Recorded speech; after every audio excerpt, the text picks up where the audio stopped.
الحمد لله رب العالمين والعاقبة للمتقين والصلاة والسلام على سيد المرسلين أما بعد فأعوذ بالله من الشيطان الرجيم بسم الله الرحمن الرحيم قال الله تعالى في القرآن المجيد والفرقان الحميد وإذ قال ربك للملائكة إني جاعل في الأرض خليفة صدق الله تعالى مولانا العظيم وبلغنا رسوله النبي أمين كريم ونحن على ذلك لمن الشاهدين والشاكرين والحمد لله رب العالمين مولاي صل وسلم دائما أبدا على حبيبك خير الخلق كلهم هو الحبيب الذي ترجى شفاعته لكل هول من الأهوال مقتحم يا صاحب الجمال ويا سيد البشر من وجهك المنير لقد نور القمر لا يمكن الثناء كما كان حقه بعد از خدا بزرگ توی قصہ مختصر ہزار بار بشوئم دہن ز مشک و گلاب ہنوز نام تو گفتن کمال بے ادبیست۔ حمد و صلات کے بعد اللہ رب العالمین کا کروڑا احسان کہ رب تعالیٰ نے ہمیں اپنے گھر میں حاضری کی سعادت بخشی، اور درود و سلام ہو اللہ کے آخری نبی محمد عربی صلی اللہ تعالیٰ علیہ وآلہ وسلم پر، آپ کی آل، آپ کے اصحاب، آپ کی ازواج، آپ کے اہل بیت، صحابہ، تابعین، تبع تابعین، تمام مومنین و مومنات، مسلمات و مسلمین پر اللہ کی رحمتیں اور عنایتیں ہوں۔ آج 15 دسمبر سن 2023 یکم جمادی الاخری جمادی الثانی 1445 سنہ ہجری۔ آج کی گفتگو انسان اور منصب و اہلیت خلافت سے متعلق ہے۔ قرآن کریم کی جو آیہ کریمہ میں نے آپ کے سامنے پڑھی،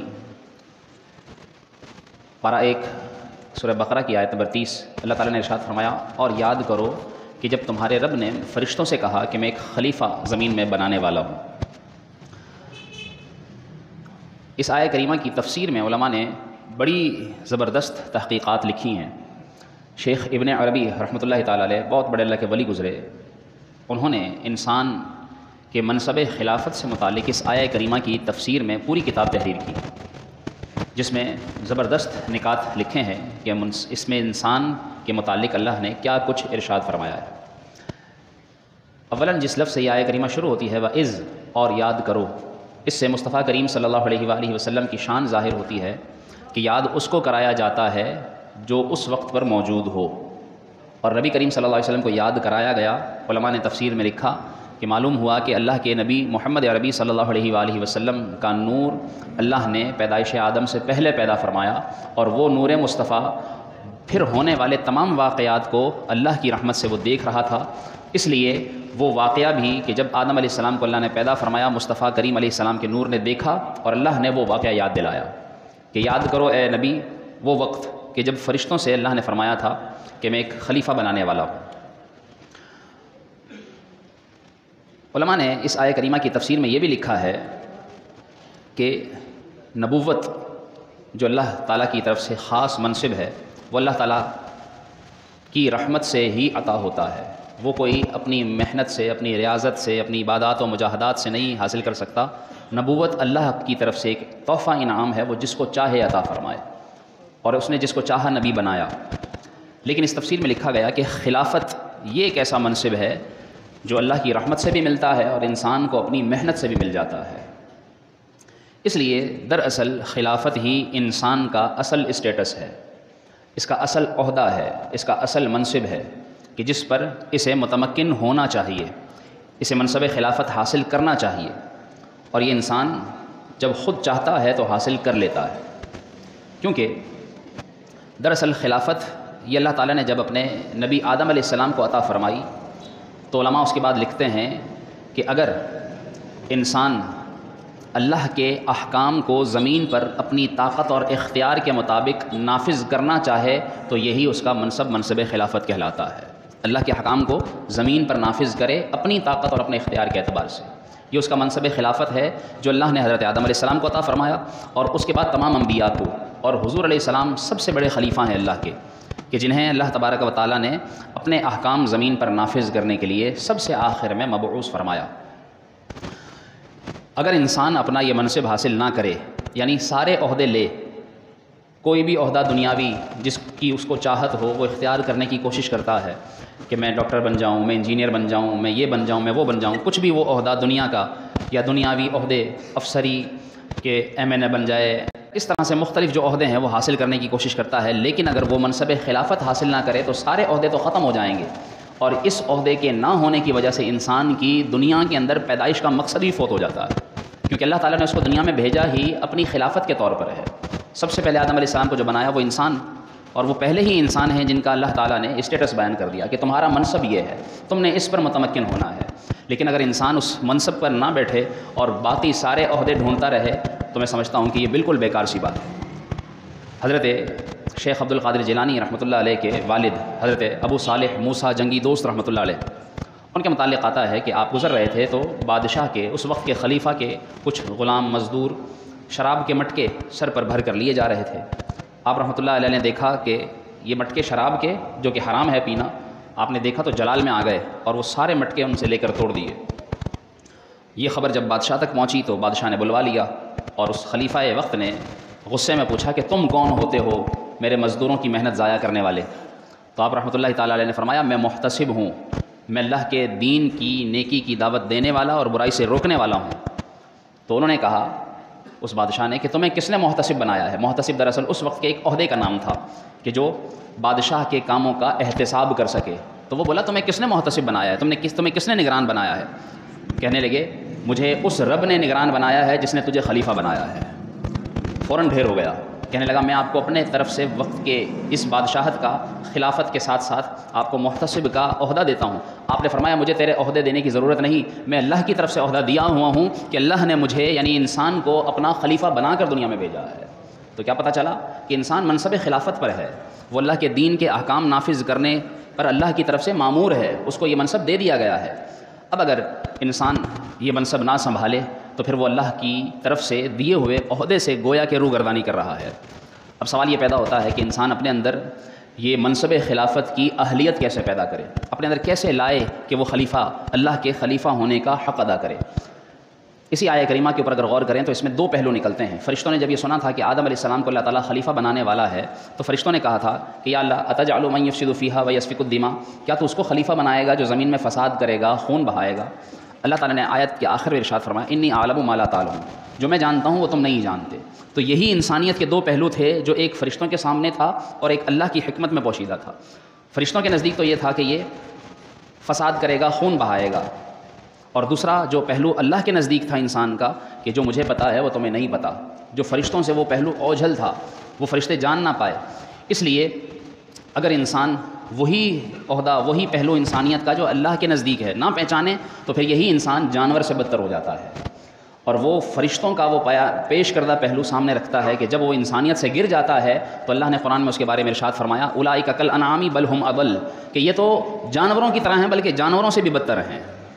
اور وہ وہی ہیں کہ جو لوگ منصب خلافت سے دور ہو جاتے ہیں، کہ اللہ کے احکام سے دور ہیں، دوسروں کو تو اللہ کے احکام پر کیا چلائیں گے، خود اللہ کے احکام سے دور ہو جاتے ہیں۔ تو پھر ایسے لوگ واقعی فرشتوں کے اس بیان کردہ پہلو کے مصداق بن جاتے ہیں کہ یہ تو خون بہائیں گے، فساد کریں گے۔ انسان بھی جب یہ کام کرتا ہے کہ جب وہ دوسروں کو مار کر خون بہاتا ہے اور خود برے کام کر کے فساد کا زمین میں سبب بنتا ہے تو پھر وہ ایسا ہی ہو جاتا ہے کہ وہ جانور بلکہ جانور سے بھی بدتر ہے۔ اس لیے مسلمان کو چاہیے کہ وہ پہلو اپنے مد نظر نہ رکھے جو فرشتوں نے بیان کیا، بلکہ وہ پہلو دیکھنے کی کوشش کرے جسے اللہ نے بیان فرمانا چاہا۔ انی اعلم ما لا تعلمون، جو میں جانتا ہوں تم نہیں جانتے۔ اور وہ کیا تھا؟ اس پہلو کو پیدا کرنے کے لیے، یعنی اپنے اندر منصب خلافت کی اہلیت لانے کے لیے انسان کو چاہیے کہ کچھ پہلو اختیار کرے، کچھ کام اختیار کرے کہ جن کے ذریعے اس کے اندر اہلیت خلافت پیدا ہو جائے۔ پہلے نمبر پر علماء لکھتے ہیں کہ پہلا مقصد، پہلا طریقہ کہ جس کو اختیار کرے تو وہ منصب خلافت کے اہل ہونے کی کوشش کرنے میں کامیاب ہو سکتا ہے۔ کیا؟ کہ وہ اپنے دل کی حفاظت کرے، اپنے دل پر پہرا لگائے۔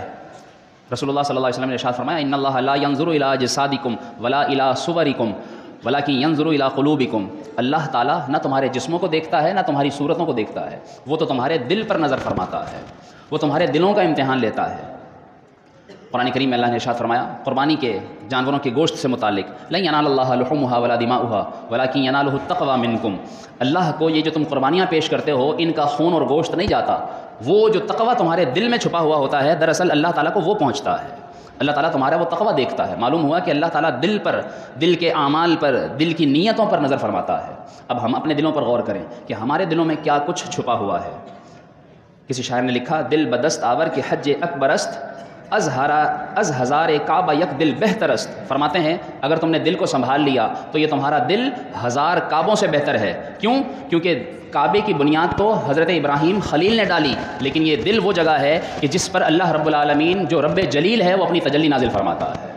تو یہ تمہارا دل اگر سنبھل گیا تو یہ بڑا افضل مقام حاصل کر لے گا۔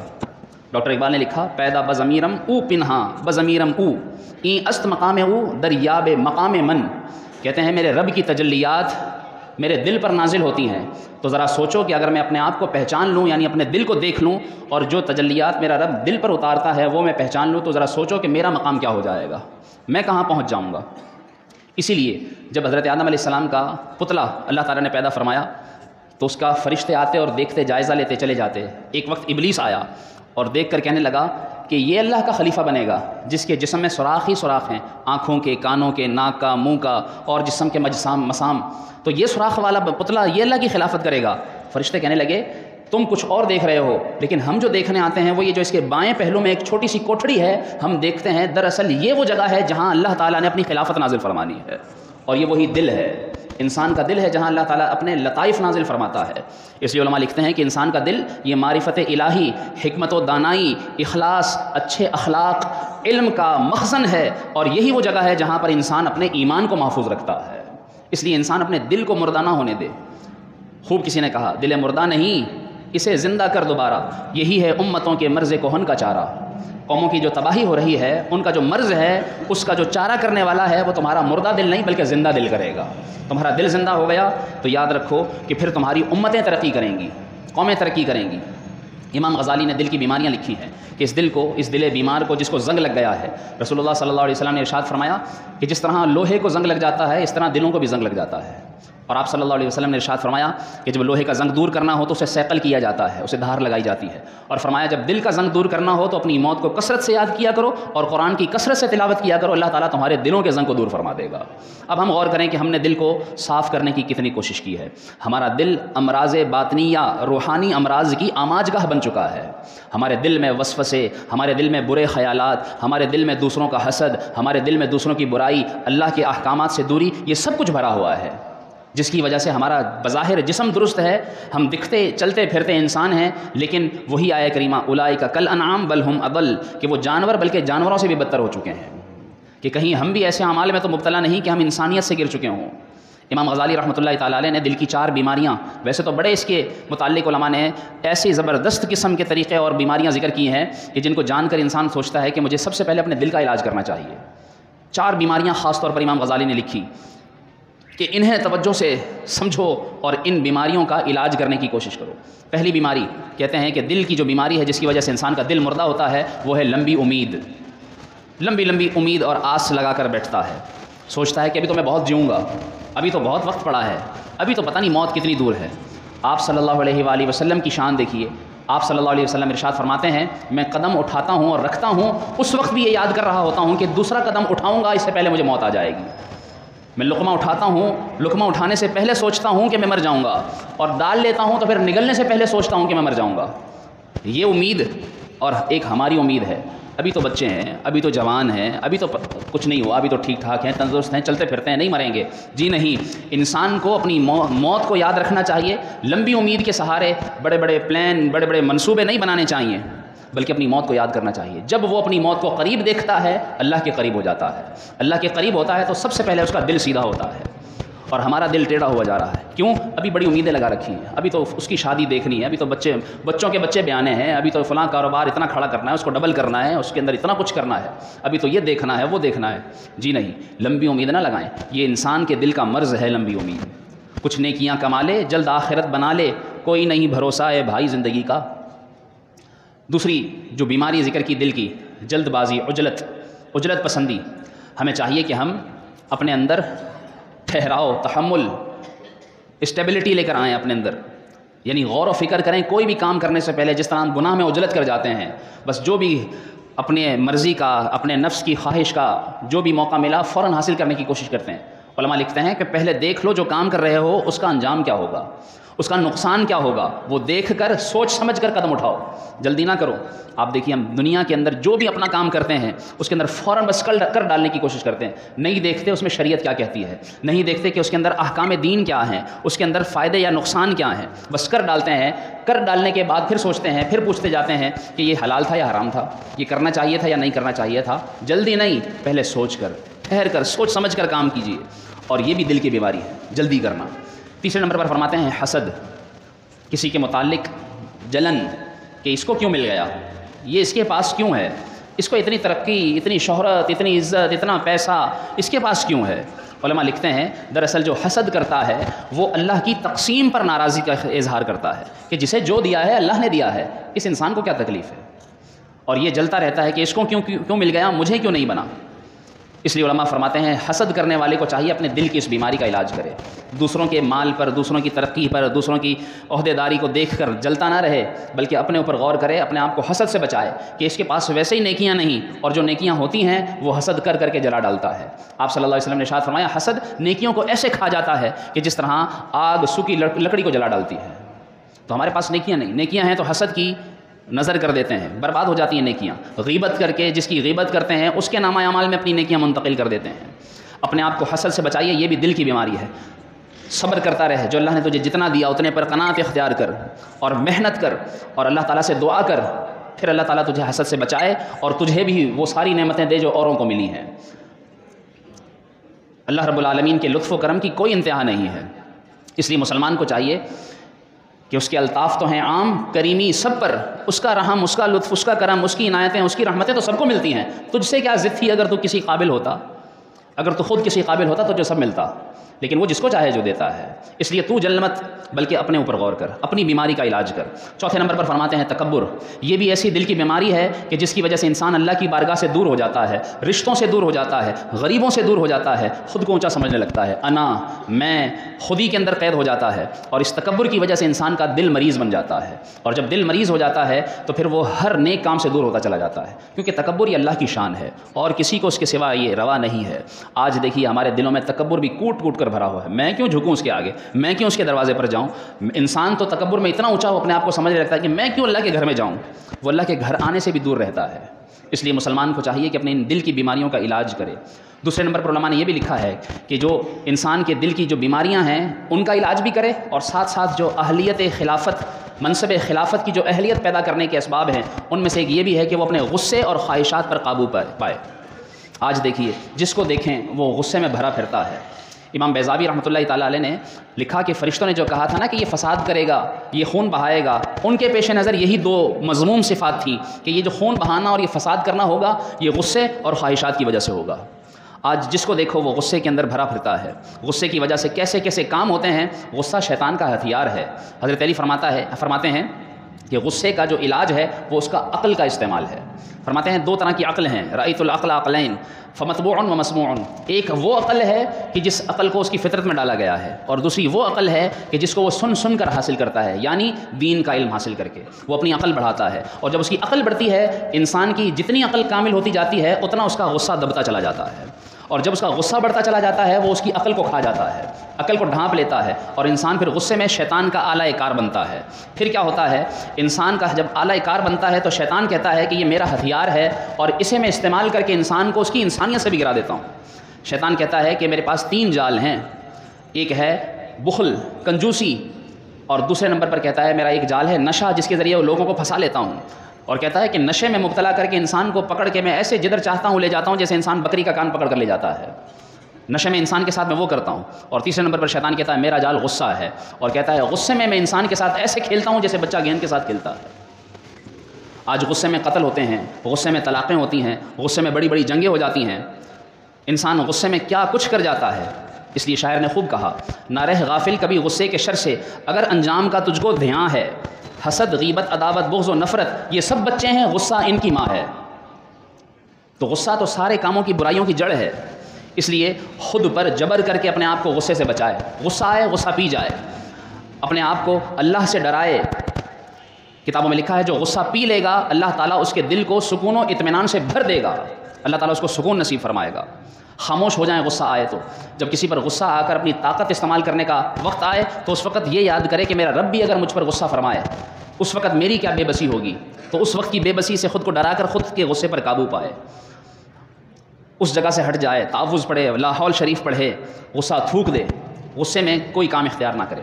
آخر میں ارشاد فرماتے ہیں کہ منصب خلافت کی اہلیت پیدا کرنے کا ایک طریقہ یہ بھی ہے کہ انسان اچھے اخلاق سے موصوف ہو جائے۔ تخلقوا باخلاق اللہ کونوا ربانیین، تم اللہ کے اخلاق اپنا لو، تم اللہ والے بن جاؤ۔ کتابوں میں لکھا ہے کہ جو اللہ کے اسماء ہیں، جو اللہ کی صفات ہیں، ویسے کام کرنے کی کوشش کرو، اللہ رب العالمین تمہیں اپنا منصب خلافت عطا فرما دے گا، تمہارے اندر اس کی اہلیت پیدا کر دے گا۔ وہ رحمان ہے، تم اپنے اندر رحم دلی پیدا کرو۔ وہ ستار ہے، تم لوگوں کے عیب چھپاؤ۔ وہ رزاق ہے، تم لوگوں میں بانٹنا شروع کر دو۔ وہ غفار ہے، تم لوگوں کو معاف کرنا شروع کر دو۔ وہ سلام ہے، تم لوگوں کو سلامتی امن دینے والے بن جاؤ۔ جتنے یہ اسباب یہ اللہ کے ناموں میں ہیں وہ تم اپنے اندر پیدا کرو، اللہ رب العالمین تمہارے اندر اپنی خلافت کے منصب کی اہلیت پیدا فرما دے گا، تم اہل ہو جاؤ گے۔ اس لیے یہ وہ اللہ کے کام ہیں کہ جن کو انسان کو، مسلمان کو اختیار کرنا چاہیے، اور اختیار کر کے اپنے آپ کو اللہ کے احکام نافذ کرنے کا جو منصب اللہ نے دیا ہے خلافت، اس کا اہل بنانے کی کوشش کرنی چاہیے۔ اللہ پاک ہم سب کو عمل کرنے کی توفیق عطا فرمائے، آمین بجاہ نبی امین صلی اللہ علیہ وسلم۔